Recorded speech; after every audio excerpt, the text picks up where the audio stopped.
Hello viewers, நான் உங்கள் வரலட்சுமி மணிகண்டன். விடாமுயற்சி வெற்றியின் ரகசியம். இன்றைய பதிவு என்னென்னா, நம்ம வீடுகளில் இந்த செடி வளர்க்க இடம் இல்லைன்னு நினச்சி கவலைப்படாதீங்க. நம்ம வீடுகளில் இருக்க பழைய ஒரு தொட்டிகள், பழைய பிளாஸ்டிக் வாளி இதெல்லாம் இருந்துச்சுன்னா நம்ம அதில் மண் நிரப்பி துளசி செடி, தூதுவளை செடி, சோற்று கற்றாழை செடி, இது மாதிரி முக்கியமான செடிகள் தொட்டிகளில் வளர செடிகளை வளர்த்துட்டோன்னு வச்சுக்கோங்களேன். மழை நேரங்களில் நமக்கு சளி பிடிக்கிற தொந்தரவு, இருமல்லாம் இருந்துச்சுன்னா இந்த துளசி கஷாயம் வச்சு குடிச்சிக்கலாம். துளசி இலை 4 எடுத்து வாயில் போட்டு மென்று சாப்பிடலாம். அப்போ போய் யார்ட்டையும் கேட்டுக்கிட்டு இருக்க முடியாது. பக்கத்து வீடுகளெல்லாம் போய் துளசி இலை இருக்காலாம் கேட்க முடியாது. நம்ம வீட்டிலே இருந்துச்சுன்னா நம்ம யார்ட்டையுமே கேட்க வேண்டியது கிடையாது.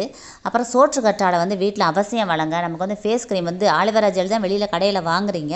நம்ம சோற்று கற்றாழை வீட்டிலே இருந்துச்சுன்னா நம்ம வேணுங்கும் போது அதை கட் பண்ணி இந்த ஜெல்லை நல்லா கழுவிட்டு ஒரு ஃபேஸ் மாஸ்க் மாதிரி போட்டு நம்ம ஃபேஸ் வாஷ் பண்ணோம்னா நம்ம முகம் நல்லா சூப்பராக இருக்கும். இதை வீட்டிலேயே நீங்கள் வளர்த்துக்கலாம். அப்புறம் இந்த தூதுவளை செடி வீட்டில் வளர்த்தோம்னா இந்த சளி தொந்தரவு, இருமல்லாம் குழந்தைகள் இருக்கும்போது